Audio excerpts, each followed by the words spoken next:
ഇനി ഞാൻ പറയാൻ പോകുന്ന കഥയുടെ പേര് നല്ല സമയക്കാരൻ. ഒരു ദിവസം ഉറുമലിട്ടൻ തെരുതെരയാന്ന് തെരി കൊരത്തി പോവുകയാണ്. വഴി വെച്ച് മാൻ അലാലെ കണ്ടിട്ട് അങ്ങനത്തെ നാട്ടിൽ കളഞ്ഞു. കൊത്തു കഴിഞ്ഞപ്പോൾ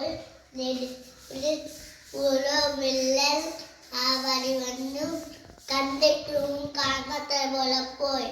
കൊത്തു കഴിഞ്ഞപ്പോൾ ആ വഴി ലേവ്യാനും വന്നു. കണ്ടിട്ടും കാണാത്ത പോലെ പോയി. കൊത്തു കഴിഞ്ഞപ്പോൾ തമിഴക്കാലം വന്ന് മുഴുവെല്ലാം കെട്ടി ആട്ടിട്ട് കൊണ്ടുപോയി.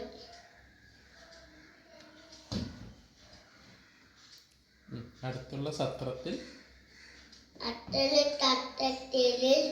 കൊണ്ടു ചെന്നാക്കി